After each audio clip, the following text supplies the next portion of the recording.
여호와는 너에게 복을 주시기를 원하며 너를 지키시기를 원하시며 여호와는 그 얼굴을 너를 향하여 들이사 은혜와 평강 주시기 원하노. 우리를 향한 말씀을 고백하겠습니다. 여호와는 나에게 복을 주시기를 원하며 나를 지키시기를 원하시며 여호와는 그 얼굴을 나를 향하여 들이사 은혜와 평강 주시기 원하노. 나를 보내놓고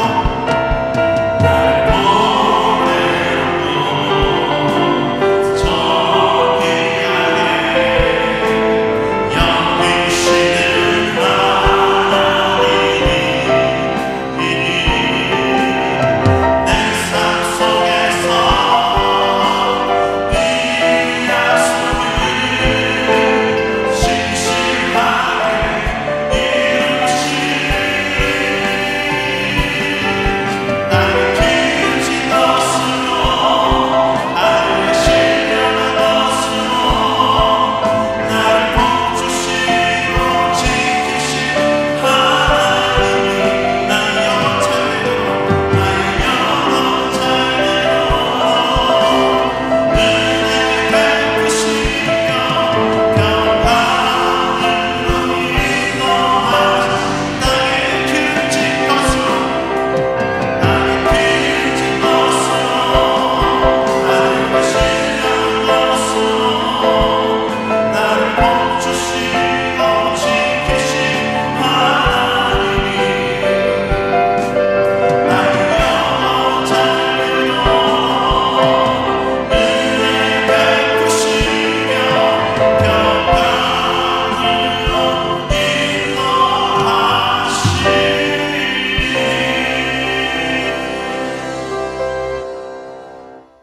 우리가 축복의 인사를 한 것처럼 주님의 말씀 위에 서기 위해서 우리 손뼉 치며 찬양하도록 하겠습니다.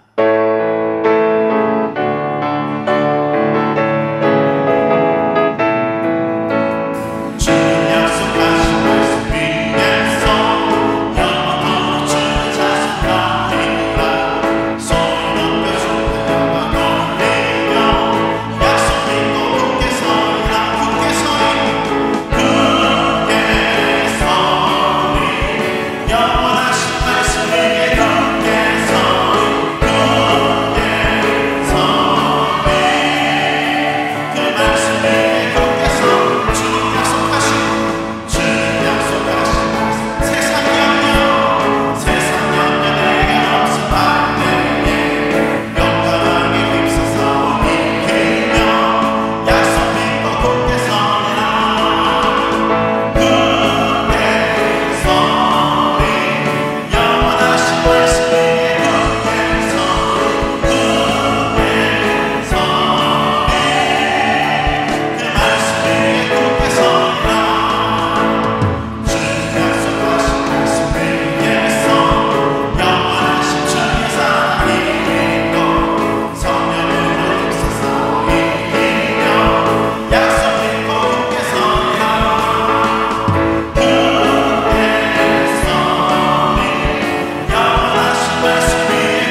참회 고백을 드리겠습니다.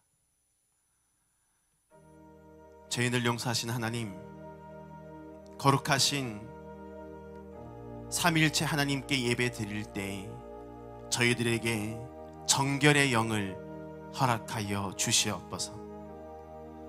탕자처럼 아버지의 품을 떠나 세상 가운데 살아왔음을 고백합니다. 교회 안에서는 거룩한 성도였으나 세상에서는 세상 사람들과 같은 모습으로 살아왔습니다. 말과 행동이 달랐으며 우리의 신앙과 현실이 달랐습니다. 이렇게 연약하고 부족한 모습을 고백하며 나아가오니 우리 안에 사죄의 기쁨을 허락하여 주시옵소서. 이제는 하나님과 나만이 아는 죄를 겸손히 침묵 가운데 고백하는 참회의 기도를 드리겠습니다.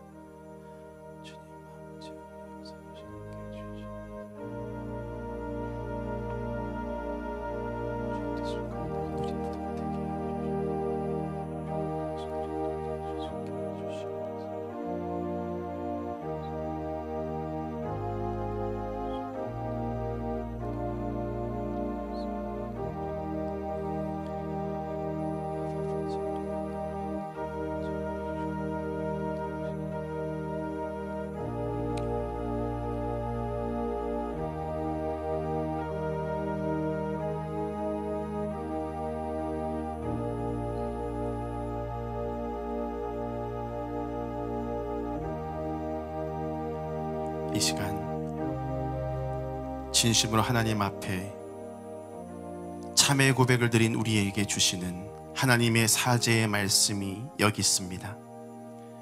그의 노염은 잠깐이요 그의 은총은 평생이로다. 저녁에는 울음이 깃들일지라도 아침에는 기쁨이 오리로다. 우리에게 주신 말씀에 의지하여 모든 죄가 깨끗이 사하여졌음을 예수님의 이름으로 선언합니다. 이 시간 모두 자리에 앉으셔서 하나님의 임재를 사모하며 찬양하도록 하겠습니다.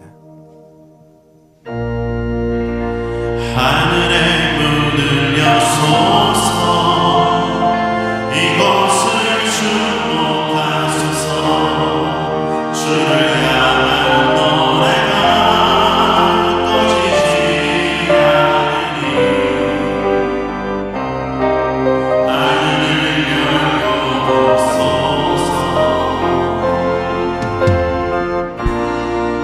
이곳에 임재하소서. 주님을 기다립니다. 기도의 향기가 하늘에 닿으니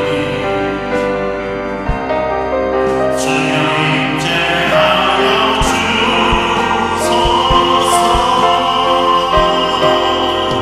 이곳에 오셔서 이곳에 앉으소서. 이곳에서 드리는 예배를 받으소서. 주님의 이름만이 오직 주의 이름. 이곳에 오셔서 이곳에 오셔서 이곳에 앉으소서. 이곳에서 드리는 예배를 받으소서. 주님의 이름만이 오직 주의 이름만 이곳에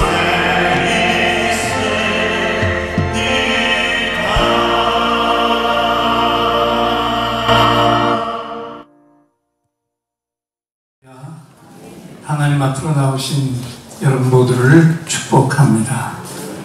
오늘 아침 우리에게 주시는 하나님의 생명의 말씀, 신약성경 고린도전서 1장 22절로 25절까지 말씀 우리 함께 봉독합니다.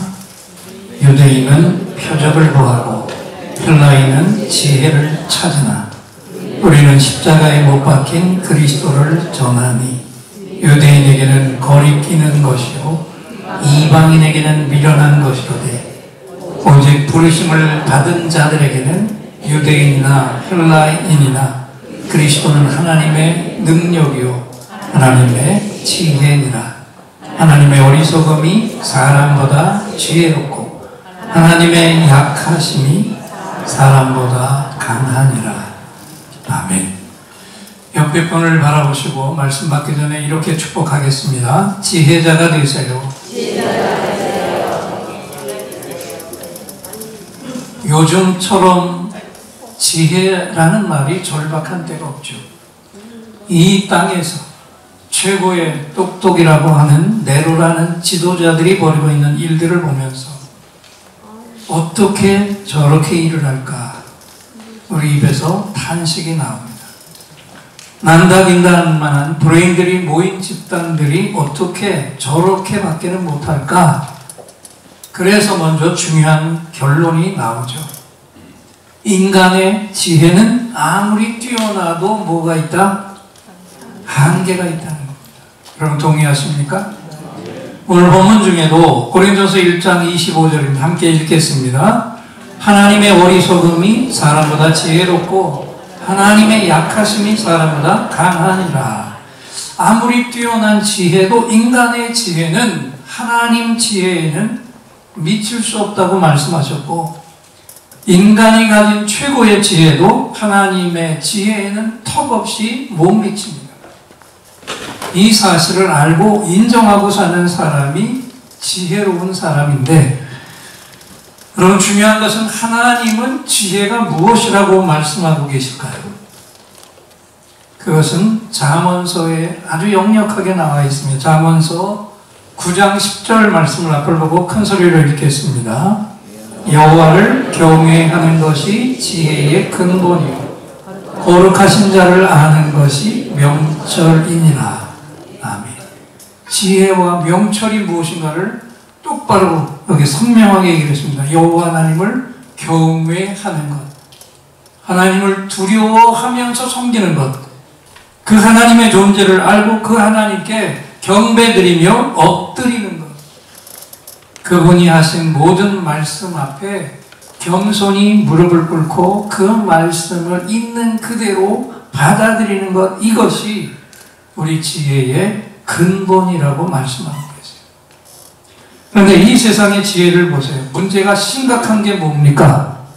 하나님을 인정하지 않고 하나님을 떠난 자리에서 지혜를 찾고 있다고 하는 것, 이것이 우리 인생들의 가장 큰 문제가 되는 것입니다. 오늘 본문에서도 바울 사도도 지혜가 무엇인지를 아주 리얼하게 가르쳐주고 있는데 앞을 보시고 고린도전서 1장 19절 20절 두 절의 말씀을 크게 읽겠습니다. 기록된 바 내가 지혜 있는 자들의 지혜를 멸하고 총명한 자들의 총명을 폐하리라 하였으니 지혜 있는 자가 어디 있느냐, 선비가 어디 있느냐, 이 세대의 변론가가 어디 있느냐. 하나님께서 이 세상의 지혜를 미련하게 하신 것이 아니냐. 이 바울 사도를 통해서 하나님이 뭘 말씀하고 있습니까? 과연 이 땅에 지혜자가 있느냐? 모두가 스스로 지혜 있다고 외쳐대지만 다 따져보면 미련한 자들 뿐이 아니냐. 이 하나님을 모르는 자들의 지혜와 총명은 내가 아예 폐해버리고 이 세상의 지혜를 내가 미련하게 하였노라. 그러면 여러분 결국 지혜 있는 자가 어떤 사람? 누가 지혜 있는 사람이죠? 오늘 본문의 말씀을 통해서 첫째로 십자가의 능력을 아는 사람이 지혜자인 줄 믿습니다. 십자가의 능력을 아는 자. 고린도전서 1장 18절 읽겠습니다. 십자가의 도가 멸망하는 자들에는 미련한 것이요 구원을 받는 우리에게는 하나님의 능력. 하나님이 뭐라고 그랬어요? 십자가가 능력이다. 여러분 우리에게 십자가가 없었다면 어떻게 됐죠? 모두 다 멸망의 지옥불 속으로 떨어져서 파멸하고 말았겠죠. 그런데 이 파멸로부터 하나님이 우리를 어떻게 보호하셨습니까? 로마서 5장 8절, 우리가 익히 잘 알고 있는 구절인데 함께 읽도록 하겠습니다. 우리가 아직 죄인 되었을 때 그리스도께서 우리를 위하여 죽으심으로 하나님께서 우리에 대한 자기의 사랑을 확증하셨느니라. 자, 우리가 하나님도 모르는 죄인으로 멸망의 걸음을 걸으며 살고 있었을 때 내가 어떻게 구원을 받아야 하는지, 왜 구원을 받아야 하는지, 어떻게 구원을 받을 수 있는지 그것조차 알려 하지 않고 알 수도 없었던 그때 성경은 뭐라고 얘기합니까? 예수께서 우리를 위해서 먼저 죽어 주셨다. 먼저 주님이 자신의 죽음을 통해서 아직 우리가 죄가 뭔지도 모르고 있을 때 우리가 영원히 살 길부터 열어 놓으셨습니다. 아멘. 바로 그분이 우리 예수님, 이 땅에 오신 하나님입니다. 그래서 여러분, 십자가가 능력이라는 겁니다. 십자가가 어떤 능력입니까? 에베소서 2장 16절 읽어보면 어떤 능력인지 똑똑히 알게 됩니다. 함께 읽겠습니다. 또 십자가로 이 둘을 한 몸으로 하나님과 화목하게 하려 하십니다. 원수된 것을 십자가로 소멸하시고 계세요. 이게 무슨 얘기입니까? 죄를 저지르, 원죄를 저지르면서 하나님과 우리 사이에 끊어진 관계를 유일하게 연결하는 길이, 능력이 십자가라고 얘기합니다. 원죄를 저지른 그 순간에 하나님과 부득이 우리가 원수된 관계가 될 수밖에 없었는데 이 관계를 온전히 다시 회복시키는 것이 오직 하나, 십자가의 능력밖에는 없다는 겁니다. 다시 말하면 십자가를 빼놓고 다른 길로는 우리의 구원의 길이 없다는 것이죠. 날 대신해서 십자가에 달려 처절하게 죽어주신 십자가, 주님의 그 십자가만이 저와 여러분의 유일한 생명줄인 줄 믿습니다. 그래서 우리 모든 성도들의 평생 자랑은 오직 십자가뿐이고 그 십자가만이 우리 구원의 유일한 길입니다.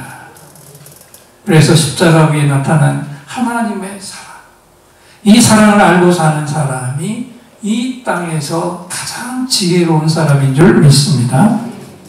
장암으로 고생하던 한 여집사님이 병원에 입원해서 3분의 2의 장을 떼어내는 수술을 받게 됐어요. 근데 얼마 못 가서 그 암이 위에까지 전이가 된 거예요. 다시 입원을 했죠. 이번에 위에 3분의 1을 떼내는 수술을 받았는데 그래도 문제가 해결되질 않았고 점점 암뿌리가 온몸에 퍼지게 되면서 고통을 견디기가 어려웠어요. 수도 없이 진통 주사를 맞았고 처음에는 한 번 맞으면 4시간 이상 효과가 있었는데 점점 그 시간이 짧아집니다.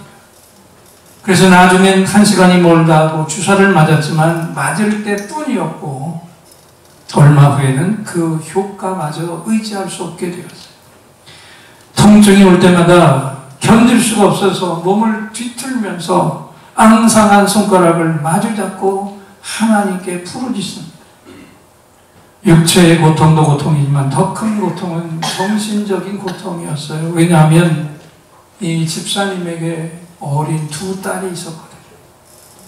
초등학교에 다니는 저 2 딸들, 저 어린 것들을 두고 죽어야만 한다는 괴로움 때문에 기도할 때마다 통곡하면서 하나님께 울부짖었어요. 점점 옥죄어 들어오는 죽음의 그림자에다가 육체적인 고통과 정신적인 두려움 어느 하나도 참고 견디기가 쉬운 게 없어서 그냥 울고 또 울기만 했어요. 어느 날 목사님이 병실을 찾아갔을 때 마침 이 집사님이 그 시간에도 울면서 기도하고 있어요. 하나님 정말 아파요. 하나님 정말 괴로워요. 그러나 죽는 건 두렵지 않고요. 또 내가 구원받은 것도 의심하지 않아요. 그러나 저 어린 것들을 생각하면 저는 더 살고 싶어요. 그러나 주님, 이 아픔과 고난 때문에 주님 향한 감사를 잊지 않게 해주세요. 불평하지 않게 해주세요. 고통의 눈물과 아픔으로 일그러졌지만 이 집사님의 이 감사야말로 정녕 하나님이 받으실 만한 감사였습니다. 목사님이 물으셔요. 기도할 때 어떤 생각이 떠올랐습니까? 그러자 이 집사님 또 걷잡을 수 없는 눈물을 쏟아내며 대답합니다. 목사님, 하나님이 저에게 말씀하셨어요. 난 내가 겉으로 아끼는 내 딸들보다 못하지 않은 내 하나밖에 없는 독생자를 널 위해 보냈다. 그래서 목사님, 처음엔 제 몸이 너무 아파서 그러는데 지금은요, 하나님의 이 사랑의 무게 때문에 울고 있어요. 할렐루야. 여러분, 이것이 십자가의 의미예요. 십자가가 하나님의 사랑이라는 것. 하나님 사랑의 무게만큼 십자가는 구원의 능력인 줄 믿습니다. 이 능력을 아는 자가 이 땅에서 가장 지혜로운 자다. 그 다음에 두 번째 또 질문해 봅니다. 누가 지혜 있는 사람일까요? 오늘 본문의 말씀은 분명하게 이 사실을 알려주고 있죠. 전도를 통해서 주님을 받아들이는 그 사람이 지혜로운 사람이다. 자, 고린도전서 1장 21절 그 증거를 읽겠습니다. 하나님의 지혜에 있어서는 이 세상이 자기 지혜로 하나님을 알지 못하므로 하나님께서 전도에 미련한 것으로 믿는 자들을 구원하시기를 기뻐하십니다. 여러분, 영혼이 건져지는 것은 전도를 통해서입니다. 그리고 전도는요, 누가 뭐래도 주님의 십자가를 전하는 것입니다. 더 정확하게 말하면 십자가 속에 담겨있는 구원의 능력을 전달하는 것이 전도입니다. 그런데 이 땅의 사람들은 서로가 너무 똑똑하다고 해서 이걸 받아들일 수가 없어요. 사람들은 구원을 위해서 좀 더 드라마틱한 것을 원하고, 좀 더 그럴듯한 것을 원하고, 좀 더 당당한 것을 원하는 겁니다. 그런데 안타깝게도 십자가 외에는 다른 길이 없습니다. 그 증거를 사도행전 4장 12절을 읽으면서 다시 한번 우리 가슴에 새기겠습니다. 다른 이로서는 구원을 받을 수 없나니 천하 사람 중에 구원을 얻을 만한 다른 이름을 우리에게 주신 일이 없습니다. 잘 들으셨습니까? 십자가를 빼고, 예수의 십자가를 빼고는 다른 구원의 길이 없지. 그래서 이 십자가를 전하는 그 전도를 통하지 않고는 어떤 구원의 길도 열려지지를 않는 겁니다. 어떤 젊은이가 예리한 칼을 빼들고 동네 사람들 가운데 나타나서 큰 소리로 외쳤습니다. 내가 5분 내에 하나님이 없다는 사실을 증명해 보이겠다.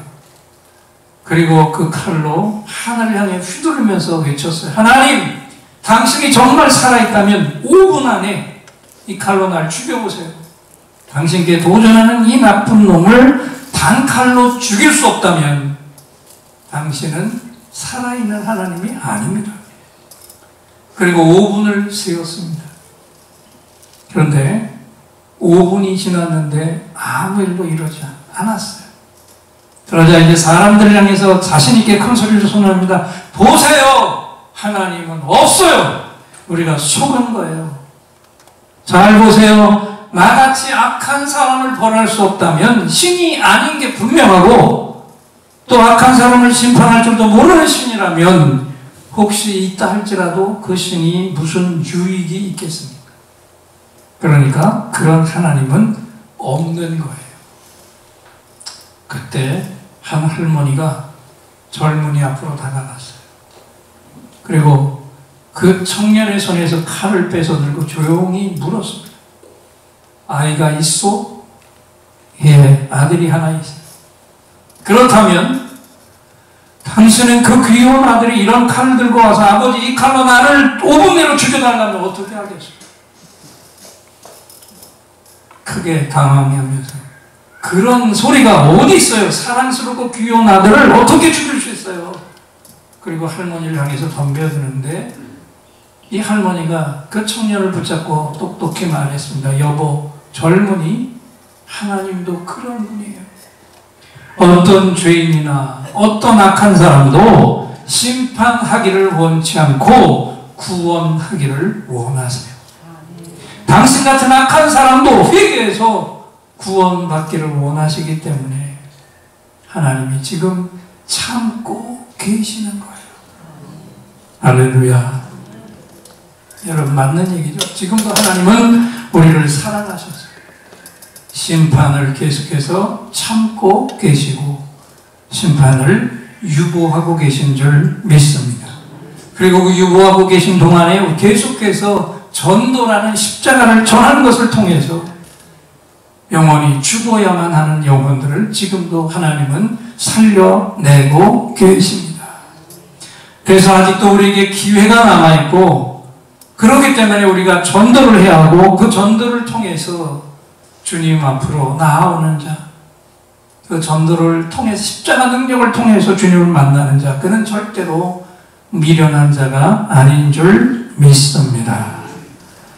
여러분이 복음을 전하는 전도를 통해서 주님의 복음을 받아들였다면, 그래서 그 복음을 믿고 십자가 부활을 믿고 주님을 영접했다면, 여러분은 이미 이 세상에서 가장 큰 지혜를 가지고 사는 존재다. 이 사실을 확실하게 믿으시기 바랍니다. 또 마지막으로 오늘 본문을 통해서 누가 지혜 있는 사람이라고 말씀하고 있습니까? 세 번째는 자기의 약함을 아는 사람이 지혜로운 사람입니다. 고린도전서 1장 25절을 읽겠습니다. 하나님의 어리석음이 사람보다 지혜롭고 하나님의 약하심이 사람보다 강하니라. 여러분 생각해 보십시오. 지혜로운 자는 절대로 교만하지 않지요. 자기의 부족함을 아니까, 자신의 부족함을 인정하니까, 그래서 언제나 지혜로운 자는 겸손함을 가지고 있습니다. 그래서 어디서든지 성령 하나님을 의지합니다. 요한복음 16장 13절 이 성령의 말씀을 함께 읽겠습니다. 진리의 성령이 오시면 그가 너희를 모든 진리 가운데로 인도하시리. 그가 스스로 말하지 않고 오직 들은 것을 말하여 장래일을 너에게 알리시리라. 완전한 지혜자는 오직 진리의 성령님 한 분뿐이라는 것입니다. 그래서 우리 지혜에 한계가 있다는 걸 알고 가장 중요한 순간순간마다 성령 하나님을 의지하는 자, 그가 이 땅에서 가장 지혜로운 사람인 줄 믿습니다. 유명한 철학자 소크라테스가 젊었을 때입니다. 제자 중에 카이흔이라는 제자가 하루는 하나님께 물었대요. 하나님, 이 세상에 우리 스승님보다 더 지혜 있는 사람이 또 있습니까? 그랬더니 하나님이 너의 스승보다 더 지혜 본 사람은 없다 답을 주셨대요. 이 말을 제자를 통해서 전해들은 소크라테스가 놀랐죠. 자기는 이 땅에서 가장 지혜가 없는 사람으로 알고 있었는데 하나님이 자기를 세상에서 제일 지혜 있는 사람이라고 하셨습니다. 그래서 그 이유를 알아봐야 되겠다 생각하고 이튿날부터 아데미에 있는 모든 학자와 정치가와 예술가를 만나서 물었습니다. 당신은 이 세상에서 가장 귀중한 일이 무엇이라고 생각합니까? 그런데요, 여러분 놀랍게도 그 유명한 지혜자들도 소크라테스와 마찬가지로 이 질문에 대해서만큼은 확실한 답을 내놓지 못했다는 거예요. 그런데도 모르면서 아는 체 하고 있더라는 거예요. 그때 비로소 이 소크라테스가 하나님이 왜 나에게 가장 지혜가 있다고 하셨는지 그 이유를 깨닫게 되었다. 여러분, 왜 하나님께서 소크라테스를 가장 지혜 있는 자라고 하셨을까요? 소크라테스만은 자신이 무지한 자라는 것을 알고 있었기 때문입니다. 그렇습니다. 오늘도 나의 약함을 아는 자, 그래서 전적으로 하나님을 신뢰하면서 사는 자, 하나님을 의지하며 그 지혜가 아니면 나는 살 수 없다고 고백하는 자, 그는 누가 뭐라고 해도 이 세상에서 뛰어난 지혜자며 이 시대 속의 최고의 지혜자인 줄 믿습니다. 예레미야 선지자를 통해서 하나님이 이렇게 말씀하셨죠. 함께 읽겠습니다. 여호와께서 이와 같이 말씀하시되 지혜로운 자는 그의 지혜를 자랑하지 말라. 용사는 그의 용맹을 자랑하지 말라. 부자는 그의 부함을 자랑하지 말라. 자랑하는 자는 이것으로 자랑할지니 곧 명철하여 나를 아는 것과 나 여호와는 사랑과 정의와 공의를 땅에 행하는 자인 줄 깨닫는 것이다. 나는 이 일을 기뻐하노라. 여호와의 말씀이니라. 아멘. 설교를 마치면서 이야기 하나 할게요. 톨스토이의 작품 중에 세 가지 의문이라는 단편적인 글이 있는데 그 줄거리가 뭐냐면 한 임금님이 인생에서 풀지 못한 세 가지 의문에 답을 구하는 것이었어요. 그런데 이 임금님이 가졌던 품었던 의문이 오늘도 이 땅을 사는 모든 인생들이 가장 중요하게 여기는 의문이었다는 겁니다. 그 첫째 의문이 뭐냐 하면 모든 일에서 가장 적절한 시기는 언제일까? 둘째 의문은 어떤 인물이 가장 중요한 존재일까? 셋째 의문은 이 세상에서 가장 중요한 일은 무엇일까? 그래서 임금님이 국사를 행하면서 항상 이 세 가지 일의 결정을 내리는데 항상 자신이 없었대요. 많은 학자들, 신하들이 별의별 답을 다 제기했지만 임금님 마음을 흡족해 할 답이 없었어요. 그래서 급기야 성인으로 알려진 산골의 한 현자를 찾아갔어요. 그런데 이 현자는 임금이 와서 물어도 아무 대답도 하지 않고 밭만 열심히 갈고 있는 거예요. 바로 그때 갑자기 숲속에서 한 청년이 피투성이가 된 채로 달려나오더니 임금님 앞에 와서 쓰러졌어요.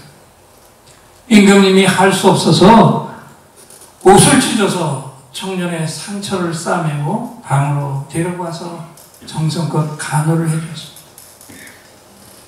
그런데 알고 보니까 그 청년이 누구였냐? 임금님에게 원한을 품고 있던 젊은 신하였는데 그토록 증오하던 임금님의 사랑을 받은 것. 그 간호에 감격해서 이 젊은 신하가 원한의 감정을 풀어버리고 임금 앞에 무릎을 꿇으면서 더 충성스러운 신하가 되겠다고 맹세까지 하게 됩니다.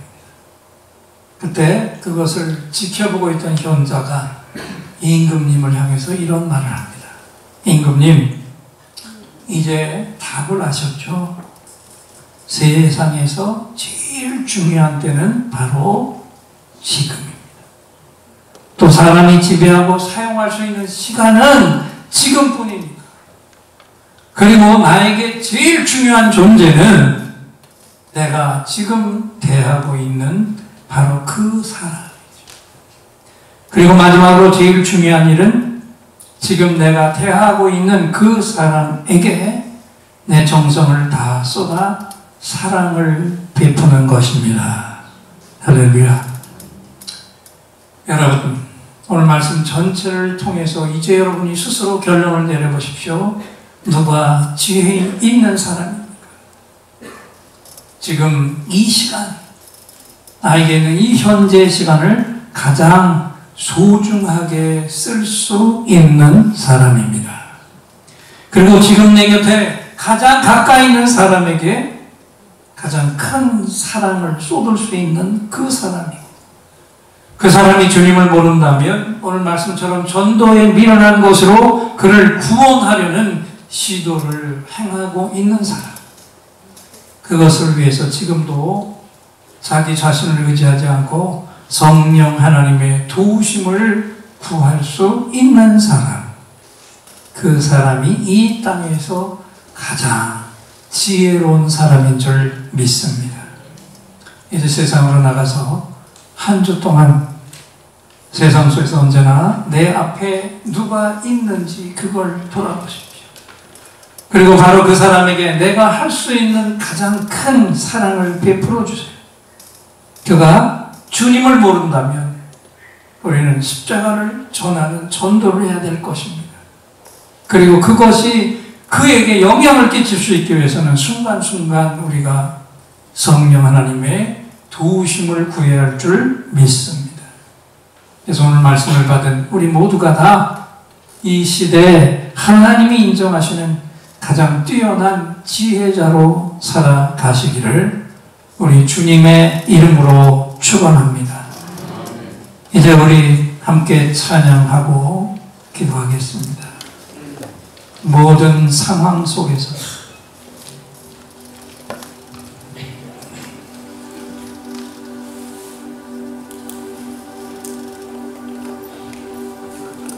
모든 상황 속에서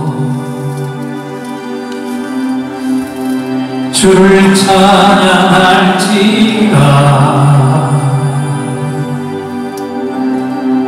주는 너의 큰 산들 큰 도움이시라.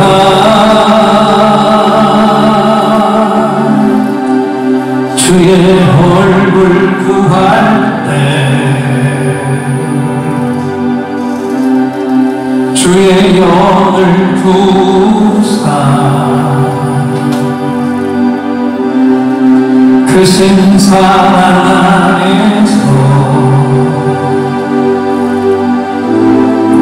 주를 보게 하소서. 우리 모든 상황 속에서 모든 상황 속에서 주를 찬양할지라.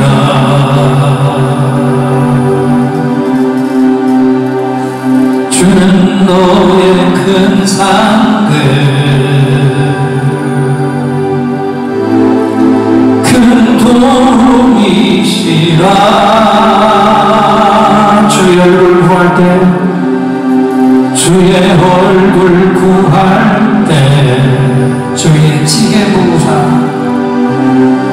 주의 지혜 부사 크신 사랑 안에서 주를 보게 하소서.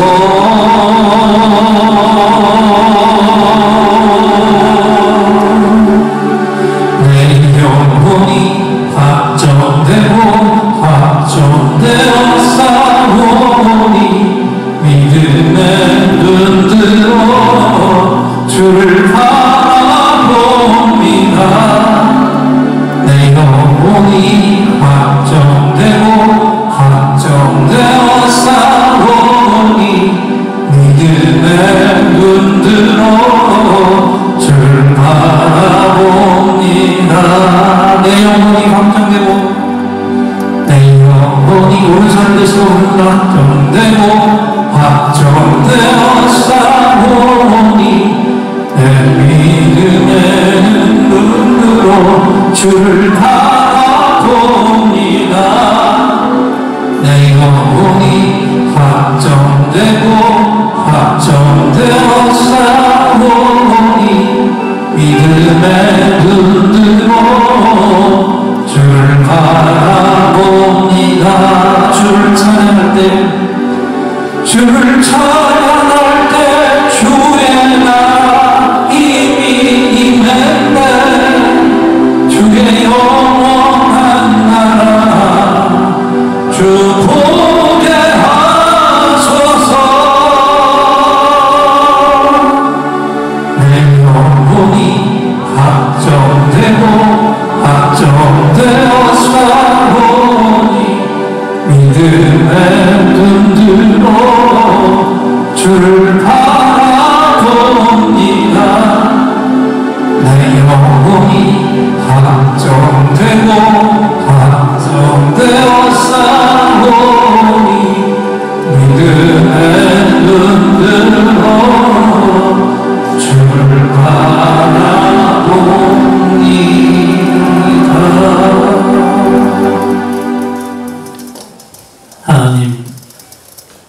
우리가 처한 상황 속에서 하나님을 경외하게 하옵소서.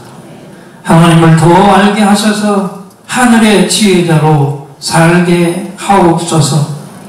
오늘 현재 시간을 중하게 여기고 현재 내가 만나는 그 사람을 가장 소중하게 여기며 그에게 가장 큰 사랑을 베풀어서 그 영혼 꼭 주님 앞으로 인도하게 하옵소서. 예수님의 이름으로 기도합니다. 오늘 우리 하나님 아버지께서 이 시대 지도자인가 지혜자인가 이 말씀을 친히 선포해 주셨습니다. 예인들의 감사합니다. 할렐루야 박수로 화답하겠습니다. 감사합니다. 할렐루야. 이제 또다시 하늘로부터 특별한 선물이 임하시는 축복의 시간입니다. 이 자리에 나오실 때 오늘도 긴급히 응답받을 기도 제목을 가지고 온 분들, 또 깊은 상처에 치유가 필요한 분들은 두 손을 가슴에 얹어주시고, 몸에 질병이 있는 분은 그 질병이 있는 부분에 손을 얹으십시오.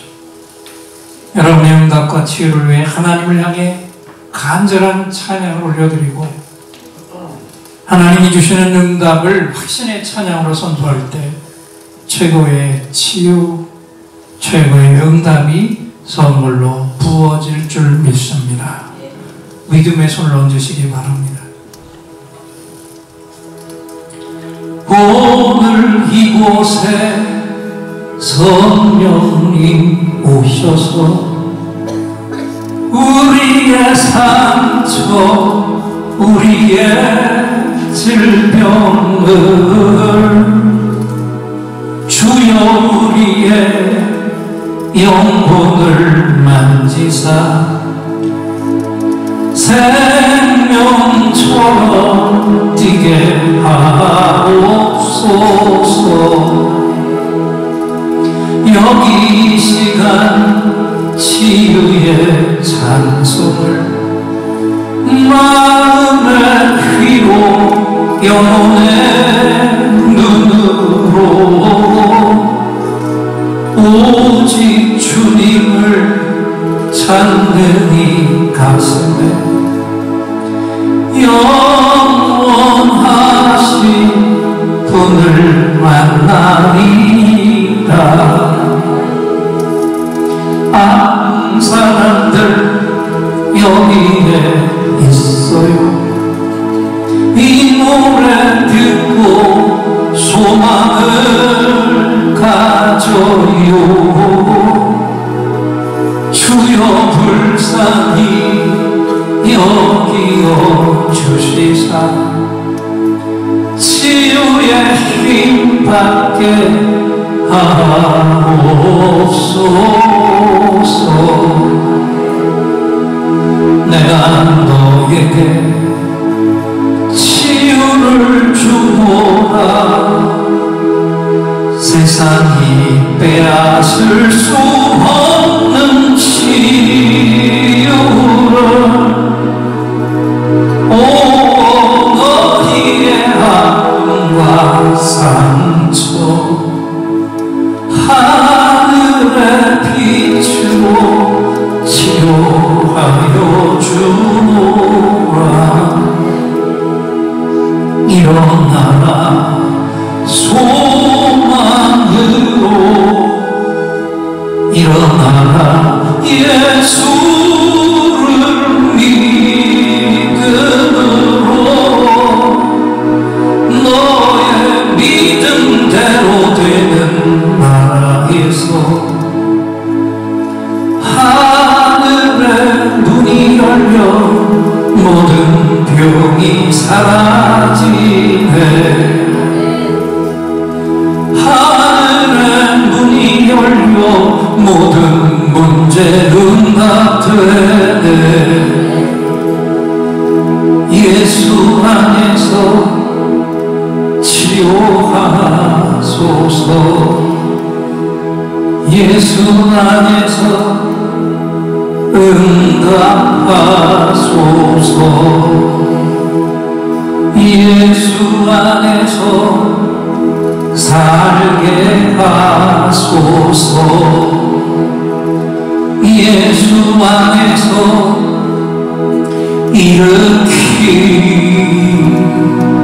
일으키소서. 예수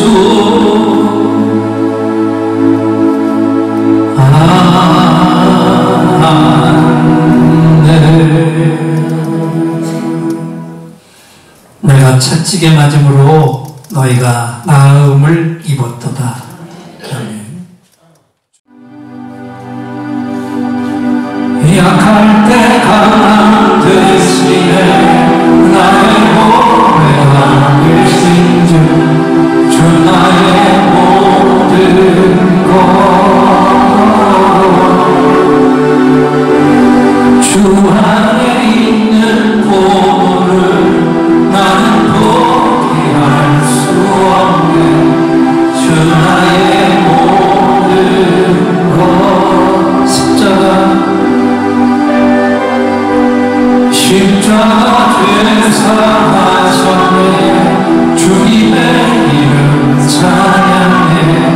주 나의 모든 것 쓰러진 나를 세우고 나의 빈잔을 채우네. 주 나의 모든 것 두 손을 높이면서 예수 어린 양 존귀한 이름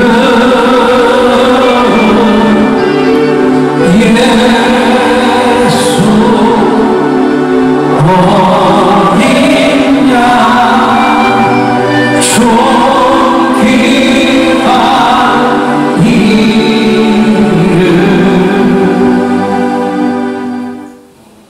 지금은 우리 주 예수 그리스도의 은혜와 하나님 아버지의 무한하신 사랑과 성령 하나님의 감동, 감화, 교통하심이 하나님의 지혜를 구해서 저 영혼 구원의 전도를 통해서 영광 돌리고자 말씀받고 다짐하며 결단하며 예배를 드린 종들과 함께하지 못한 우리 모든 가족들과 우리가 건져야 할 바로 그 영혼 위에 이제로부터 영원토록 함께 계실지어다.